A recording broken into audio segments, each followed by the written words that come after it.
Welcome to maths and science nexus. मैं कामिल। आज हम लोग नया चैप्टर शुरू करने जा रहे हैं, chapter 9 circle, class 9th math NCERT का। ये इंट्रोडक्शन वीडियो है, इसमें सारे थ्योरम्स कॉन्सेप्ट को समझेंगे, उसके बाद फिर एक्सरसाइज पे आएंगे। ठीक है, तो चलिए पहले इंट्रोडक्शन को शुरू करते हैं। पहले सर्किल किसको कहते हैं? सर्किल क्या? Collection of all points in a plane. किसी एक प्लेन में ऑल पॉइंट्स का कलेक्शन है which are fix distance from a fix point. यानी ये एक फिक्स पॉइंट है, इससे फिक्स डिस्टेंस पे ये सारे पॉइंट जो होगा, इसका कलेक्शन जो है इस कॉल्ड सर्किल कहलाएगा। ठीक है, अब सर्किल में क्या क्या होता है? ये सेंटर होता है सर्किल का, ये क्या कहलाता है? सेंटर। ठीक है, और सेंटर से सर्किल का डिस्टेंस को क्या कहते हैं? इसको कहते हैं रेडियस। इसको क्या कहते हैं? रेडियस। ठीक है, रेडियस को हम लोग, रेडियस क्या हो गया?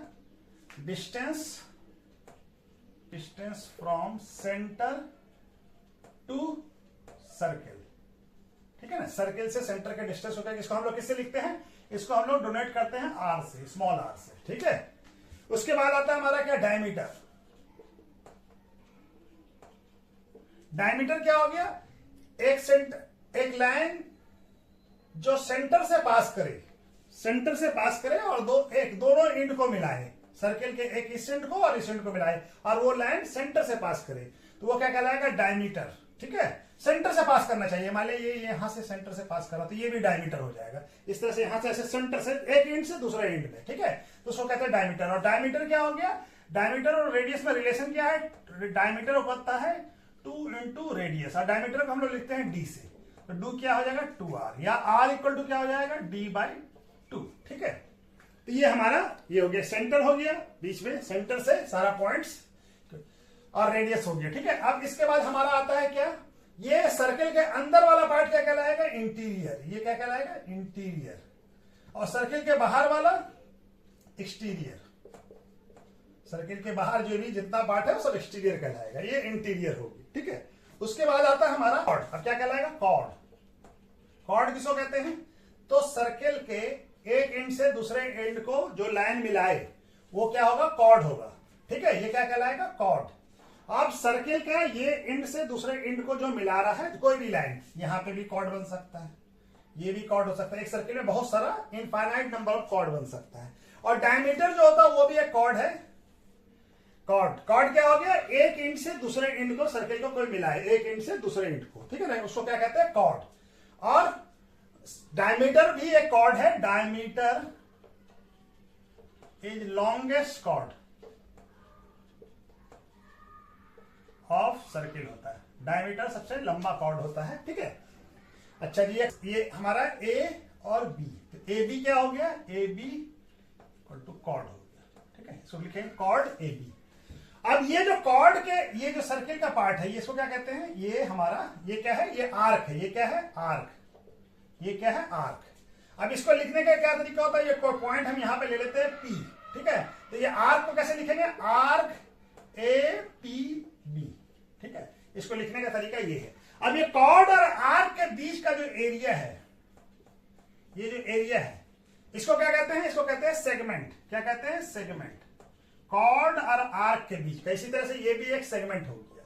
ठीक है ना, ये कॉर्ड और ये वाला आर्क, ये मान लिया क्यू मान लीजिए इसको, तो ये दोनों के बीच का जो ये भी एक एरिया हो गया, तो ये क्या हो गया? आर्क। ये हो गया सेगमेंट। अब ये वाला छोटा वाला पार्ट है, इसको क्या कहते हैं? Minor segment. और ये बड़ा वाला पार्ट है, तो इसको क्या कहते हैं? Major segment. ठीक है, इसको क्या कहते हैं? Major segment. ठीक है, आर्क को लिखने का तरीका क्या है? ये क्या हो जाएगा? ये आर्क ए क्यू बी हो जाएगा। ठीक है ना, ये क्या हो जाएगा? Arc A Q B. इसको लिखेंगे ऐसे, आर्क ए क्यू बी। अब ये वाला क्या हो जाएगा? ये माइनर आर्क हो जाएगा। छोटा वाला पार्ट है तो ये माइनर आर्क हो जाएगा, और ये क्या हो जाएगा? ये हो जाएगा हमारा मेजर आर्क।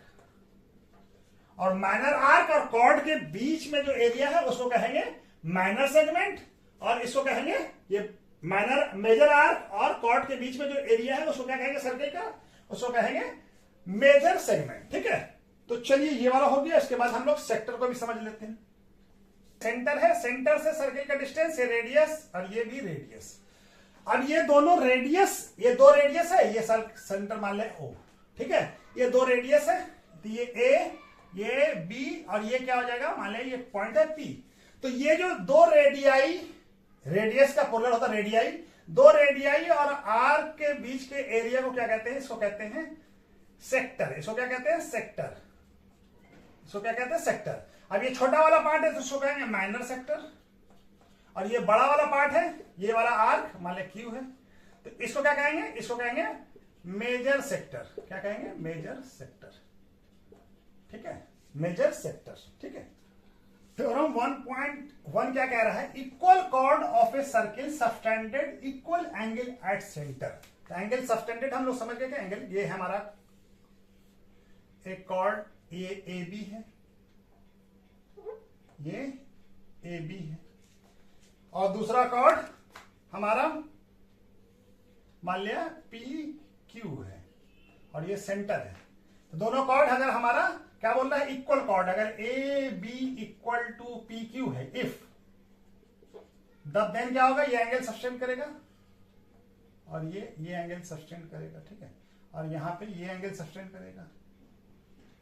ठीक है, तो ये ओ मान लिया सेंटर है।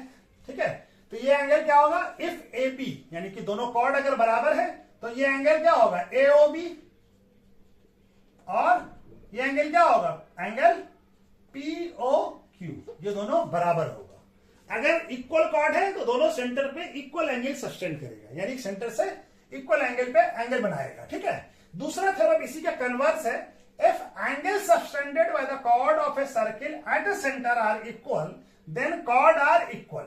ये क्या कह रहा है? ये कह रहा है कि अगर कोई सर्किल बनाइए, ठीक है, कोई सर्किल बनाइए और ये दो कॉर्ड है, ठीक है, दो कॉर्ड है, ये ए और ये बी और ये पी और ये क्यू है, ये एंगल सस्टेन कर रहा है और ये भी एंगल सस्टेन कर रहा है। इफ ये क्या कह रहा है? इफ ये क्या हो जाएगा? ओ सेंटर हो गया।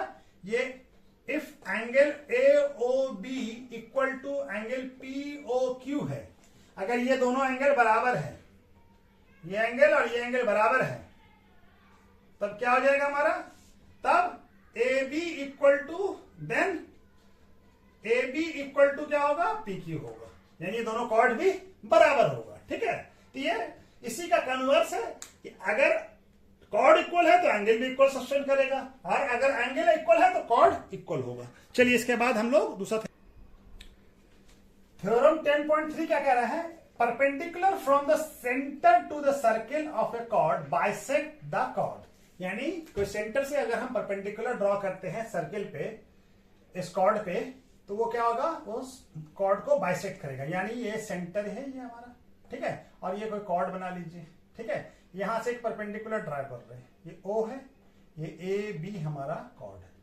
ठीक है, तो ये सेंटर से जो परपेंडिकुलर ड्रॉ किया है, तो ये क्या करेगा? इस कॉर्ड को बाइसेक्ट करेगा, यानी इक्वल पार्ट में बांटेगा, दो अलग अलग पार्ट में बांटेगा। यानी एपी ओपी अगर परपेंडिकुलर है ए बी पे, और ये, तो हमारा क्या हो जाएगा? एपी इक्वल टू बीपी हो जाएगा, ये दोनों बराबर हो जाएगा, बाइसेक्ट करेगा, कॉर्ड को बाइसेक्ट करेगा। ठीक है, अच्छा दूसरा इसी का कन्वर्स है theorem 10.4, the line drawn through the centre of a circle to bisect a cord.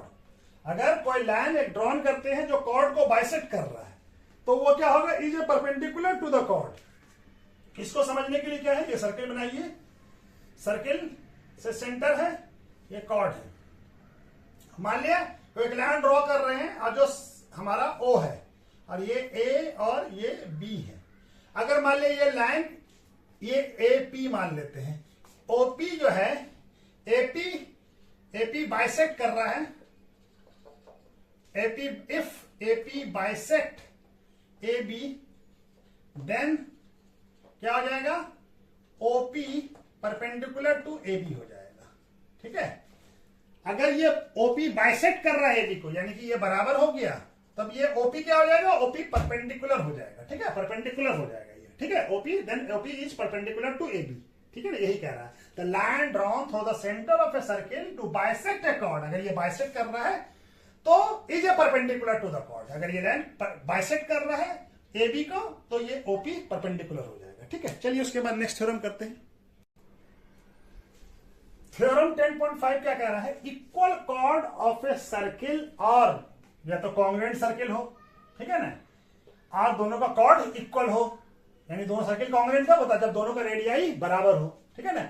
Equal chord of a circle are equi distance from the centre या सेंटर्स, ठीक है ना। तो हमारा कहना क्या कह रहा है ये थ्योरम? ये देखिए सर्किल है, ठीक है, ये सर्किल है हमारा।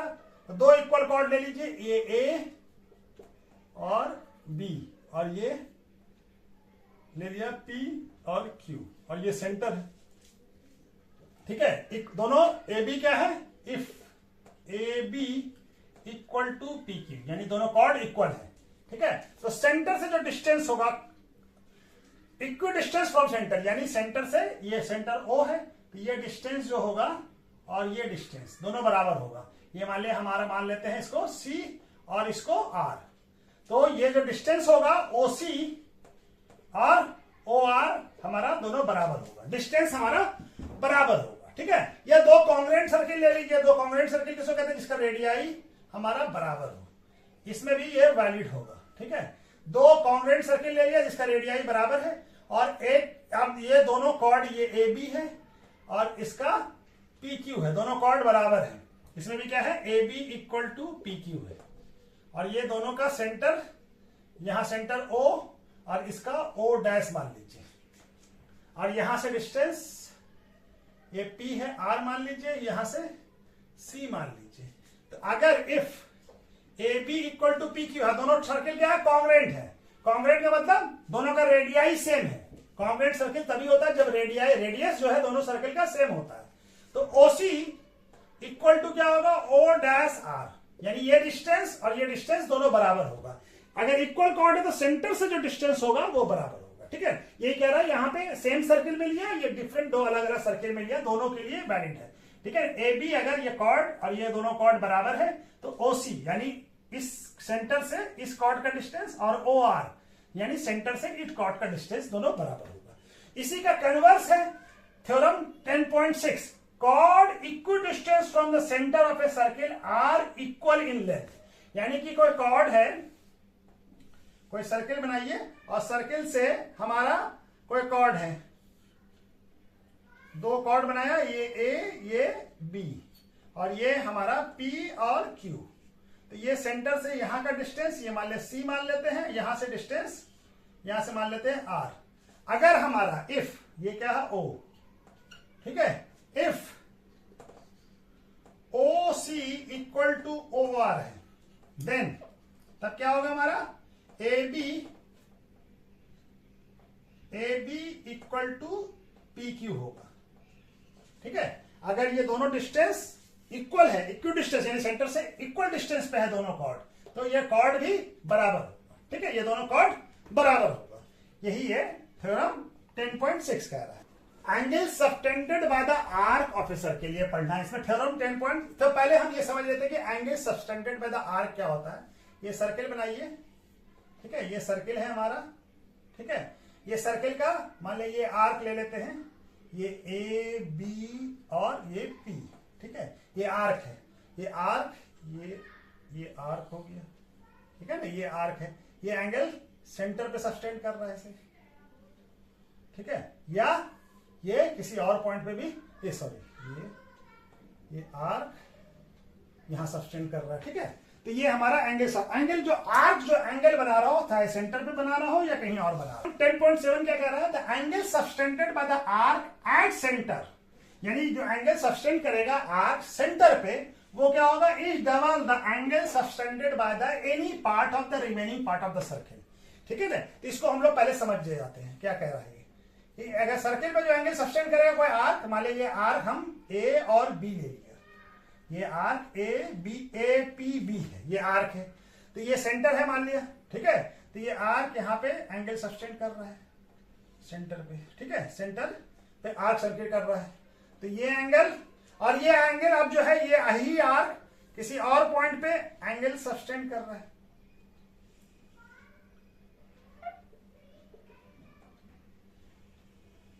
ठीक है। अब ये एंगल मान ले ये एंगल है, ठीक है। तो ये एंगल जो है, ये एंगल को मान लेते हैं एक्स है, तो ये एंगल कितना होगा 2x होगा, डबल होगा। सेंटर पे जो आर्क सब्सटेंड करेगा वो उसका इस किसी भी और किसी पार्ट पे, मान ली ये एंगल यहां पे सब्सटेंड कर रहा होता, ठीक है, ये x है तो ये भी ये 2x होगा, किसी पार्ट पे भी सब्सटेंड करेगा तो इसका सेंटर पे जो होगा, सेंटर पे जो एंगल होगा ये आर्क सब्सटेंड करेगा वो इसका डबल करेगा, ठीक है, इसका डबल करेगा किसी और पार्ट पे भी। मान ली यही आर्क यहां पे एंगल सब्सटेंड कर रहा होता, तो यहां पे अगर x है तो ये कितना हो जाएगा 2x हो जाएगा, ठीक है। तो किसी अदर पर the angle subtended by the arc at centre is double, जो सेंटर पे एंगल सब्सटेंड वो डबल होगा, the angle subtended bye it any point of the remaining part of the circle, same arc, ठीक है ना, same arc की बात हो रही है, ठीक है। थ्योरम 10.8 क्या कह रहा है, angle in a same segment of a circle are equal, यानी क्या कह रहा है ये थ्योरम, सेम सेगमेंट में जो एंगल होगा वो क्या होगा, इक्वल होगा। मान लिया कि ये हमारा आर्क है, ठीक है, ये ए ये बी, ठीक है, ये आर्क पी है, ठीक है, ये आर्क ए पी है, तो ये एक सेगमेंट हो गया और एक सेगमेंट ये हो गया, तो ये एंगल यहां बना रहा है, ठीक है, एंगल यहां बन रहा है और यही एक एंगल, ये सेगमेंट ये एंगल बन रहा है, तो दोनों सेम सेगमेंट में है एंगल, ये दोनों सेम सेगमेंट में, तो ये एंगल अगर x है तो ये एंगल भी x होगा, ये दोनों एंगल सेम होगा, इस एंगल का दोनों का वैल्यू सेम होगा। अगर मान लिया 30 है तो ये भी 30 होगा, ठीक है, समझ में ये है ना, ये angle in the same segment of a circle are equal, दोनों सर्किल। अच्छा दूसरा एक चीज और छूट गया था कि कोई भी semi circular arc, semi circle किसको कहते हैं, जो सर्किल को दो इक्वल पार्ट में बांटे, तो ये पार्ट क्या आ जाएगा, सेमी सर्किल हो जाएगा और ये एक सेमी सर्किल हो गया।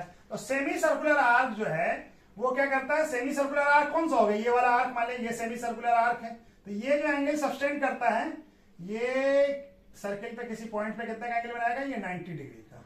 उसी तरह से ये सेमी सर्किल भी एंगल कितने का बनाएगा, 90 डिग्री का, ठीक है, ये कितने का एंगल बनाएगा, 90 डिग्री का, ठीक है। थ्योरम 10.9 क्या कह रहा है, if a line segment joining two point subtended equal angle to other point lying on the same side of a line containing line segment, जिस साइड लाइन सेगमेंट है तथा 4 lines lies on a circle. अच्छा इसको समझाने के लिए पहले क्या बोलना चाह रहा है, जैसे ये लाइन सेगमेंट ए बी है, ठीक है, अब ये लाइन सेगमेंट जो है ये एंगल एक जगह सब्सटेंड कर रहा है, यहां पे ये एंगल ये मान लिया डी पे कर रहा है, ये सी पे कर रहा है, चलिए इसको क्या मान लिया, ये सी पे कर रहा है, और यही लाइन सेगमेंट ये एंगल यहां पे सब्सटेंड कर रहा है, ये डी पे, ठीक है, ये दोनों एक लाइन सेगमेंट ए बी एक एंगल सी पे सब्सटेंड कर रहा है और एक एंगल डी पे सब्सटेंड कर रहा है।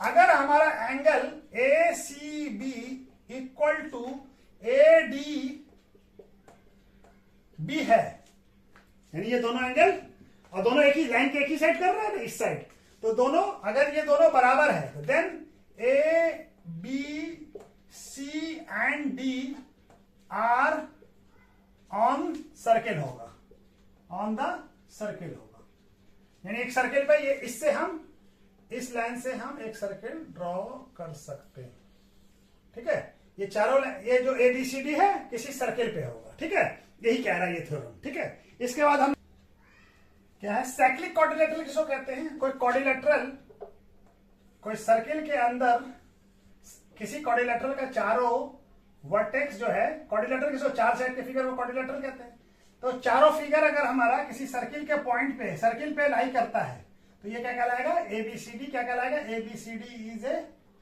साइक्लिक क्वाड्रिलेटरल, ठीक है, सर्किल के विद इन सर्किल हो वो क्वाड्रिलेटरल, माने चारों पॉइंट सर्किल पे हो, किसी भी क्वाड्रिलेटरल का चारों पॉइंट चारों वर्टेक्स जो है सर्किल के पे हो तो वो क्या कहलाएगा, क्वाड्रिलेटरल सर्किल क्वाड्रिलेटरल कहलाएगा। अब थ्योरम 10.10 क्या कहता है, sum of either pair of opposite angle of a cyclic quadrilateral is 180 degree. आप अपोजिट एंगल कौन सा है, एक ए और ये सी और बी और डी, ये दोनों अपोजिट है, यानी angle C, angle A plus angle C का सम कितना होगा 180 डिग्री, और एंगल बी और एंगल डी का सम कितना होगा 180 डिग्री, ठीक है, तो ये दोनों का सम कितना होगा 180 डिग्री, ठीक है ना, दोनों 180 डिग्री के, दोनों का सम 180 डिग्री होगा। थ्योरम 10.11 क्या कहता है? The sum of pair of opposite angle of a quadrilateral is 180 degree, then quadrilateral is cyclic. मान लिया क्वाड्रिलेटरल बनाते हैं, कोई क्वाड्रिलेटरल बनाइए, और ये ए, ये बी, ये सी, ये डी। अगर मान लिया कि क्या बोल रहा, sum of pair of opposite angle A और सी का, if A plus C opposite angle क्या है, इस दोनों का सम 180 डिग्री है, तो then A B C D is a cyclic quadrilateral हो जाएगा। ठीक है, अगर ये भी हो सकता है, ए बी हो सकता है, या बी डी भी हो सकता है। इफ बी एंड डी भी, अगर इफ बी डी भी 180 डिग्री है, तब भी A B C D is a cyclic quadrilateral हो सकता है। ठीक है, दोनों केस में हो सकता है। ठीक है ना, अगर ए और सी का सम 180 है तो ये क्या हो जाएगा, साइक्लिक क्वाड्रिलेटरल, या बी और डी का सम हमारा 180 है तो ये साइक्लिक क्वाड्रिलेटरल हो जाएगा। ठीक है, तो साइक्लिक क्वाड्रिलेटरल का ये हो गया, ये उसका ही कन्वर्स है 10.2 का। ठीक है, चलिए, तो ये हमारा इंट्रोडक्शन खत्म होता है, इसके बाद हम लोग एक्सरसाइज करेंगे। ठीक है, ओके, थैंक यू।